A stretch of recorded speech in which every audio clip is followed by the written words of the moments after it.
খাতায় কলমে আমরা প্রত্যেক ম্যাচের আগেই কোনো না কোনো দলকে একটু এগিয়ে রাখি, কিন্তু ফুটবল খেলাটা একটা দলগত খেলা। প্রত্যেকটি প্লেয়ারের যদি একে অপরের প্রতি আত্মবিশ্বাস থাকে, শেষ পর্যন্ত লড়াই করার অদম্য ইচ্ছে থাকে, আর প্রাপ্ত সুযোগগুলোর যদি ঠিকঠাকভাবে ব্যবহার করা যায়, তাহলে কি হতে পারে সেটা কিন্তু আজকে আমরা দেখলাম ইস্টবেঙ্গলের খেলায়। আজকের ম্যাচে তারা দুটো হাফে দুই ধরনের ফুটবল খেলল। প্রথমার্ধে আমরা দেখলাম একটা ছন্ন ছাড়া ফুটবল ইস্টবেঙ্গলের কাছ থেকে, আর দ্বিতীয়ার্ধে আমরা যেটা দেখলাম সেটা কিন্তু সম্পূর্ণ নতুন একটা ইস্টবেঙ্গল বলে আমার অন্তত কিন্তু মনে হয়েছে। প্রথমার্ধে 2-0 গোলে পিছিয়ে থাকার পরও সেকেন্ড হাফে যে খেলাটা খেলেছে ইস্টবেঙ্গল, তার জন্য কিন্তু কোনো প্রশংসাই কম নয়। প্রথমার্ধেও কিন্তু তারা বেশ কয়েকটা সুযোগ পেয়েছিল, একদম প্রথমেই কিন্তু ডেভিড গোল করে দিতে পারত, কিন্তু প্রথমার্ধে বেশ কয়েকটা অফসাইডের কারণে প্রাপ্ত সুযোগগুলোর থেকে কোনো রকমই কিন্তু সুবিধা করতে পারেনি ইস্টবেঙ্গল।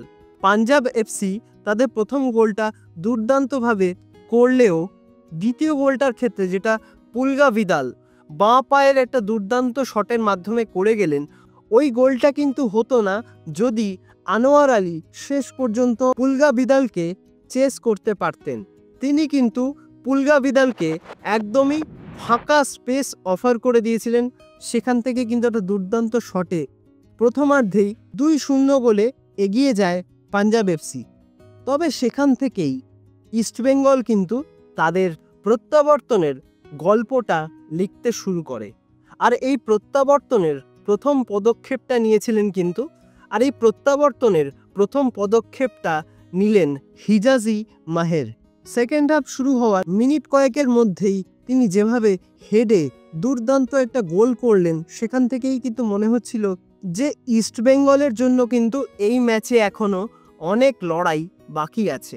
আর ঠিক যখন থেকে পিভি বিষ্ণু তিনি মাঠে নামলেন, তখন থেকেই যেন ইস্টবেঙ্গলের খেলার চালচিত্র পুরোপুরিভাবে বদলে গেল। আর এর মূলত কারণ হলো পাঞ্জাব এফসির ডিফেন্ডারদের উপর প্রেশার ক্রিয়েট করা, এবং যে চান্সেসগুলো ইস্টবেঙ্গল পেয়েছিল সেগুলো কনভার্ট করা।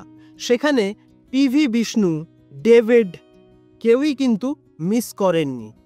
আর যেহেতু ইস্টবেঙ্গল পাঞ্জাব এফসির ডিফেন্ডারদের উপর ক্রমাগত চাপ সৃষ্টি করছিল, ঠিক সেই কারণেই কিন্তু তারাও ভুল করতে বাধ্য হয়। আর সেই ভুলের মাসুল হিসেবে কিন্তু খুব সম্ভবত সুরেশ মিতেই তিনি কিন্তু একটা ওন গোল করে দেন, যার ফলে প্রথমার্ধে যেখানে মনে হচ্ছিল যে এই ম্যাচটা হয়তো পাঞ্জাব এফসি খুব সহজেই জিতে যেতে পারে, ঠিক সেইখান থেকেই এই অবিশ্বাস্য প্রত্যাবর্তনের শুরু, এবং শেষ পর্যন্ত 4-2 গোলে এই অবিশ্বাস্য প্রত্যাবর্তনের শেষ হয়। তবে আমার এখানে একটা জিনিসই বলার, সেটা হলো এই ম্যাচে কিন্তু অনেক আগেই নাওরেম মাহেশকে মাঠে রেখে দিয়ে নন্দকুমার শেখারের জায়গায় যদি পিভি বিষ্ণুকে অনেক আগেই নামানো যেত, তাহলে কিন্তু আরও অনেক বেশি আক্রমণাত্মক লাগতো ইস্টবেঙ্গলকে। দ্বিতীয়ার্ধে তাদের পজিটিভ ইন্টেন্ট, আক্রমণাত্মক মনোভাব, এই সমস্ত কিছুর কারণেই কিন্তু এই অবিশ্বাস্য কামব্যাক সফল হয়েছে। এবং এই জয়টা কিন্তু এমন একটা সময় এসেছে যেখানে এই দলটার ক্রুশিয়াল বেশ কিছু প্লেয়ার চোটের কারণে কাট সমস্যায় মাঠের বাইরে রয়েছেন।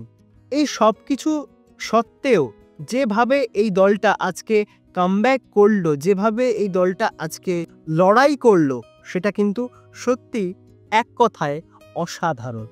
এই জয়টা হয়তো আগামী ম্যাচগুলোর আগে ইস্টবেঙ্গলকে অনেকটাই আত্মবিশ্বাসী করে তুলবে। তো তোমাদের কি মতামত, এই ম্যাচটা দেখে তোমাদের কি মনে হয়েছে সেটা অবশ্যই কিন্তু আমাকে কমেন্ট করে জানাতে ভুলো না। আর ভিডিওটা যদি ভালো লাগে লাইক, কমেন্ট, শেয়ার এবং সাবস্ক্রাইবটাও কিন্তু করতে ভুলো না। সাবস্ক্রাইবটা করে দিয়ে পাশের বেল অপশানটা প্রেস করে অবশ্যই অল অপশানটা প্রেস করে রাখবে, যাতে সমস্ত রকম নতুন ভিডিওর নোটিফিকেশন তোমরা সবার আগে পেয়ে যাও যখনই আমি কোনো নতুন ভিডিও পোস্ট করব। তো আজকের মতন ভিডিওটা তাহলে এখানেই শেষ করছি। দেখা হবে আবারও পরবর্তী ভিডিওতে নতুন কোনো দিন নতুন কোনো সময়। তোমরা ভালো থেকো, সুস্থ থেকো।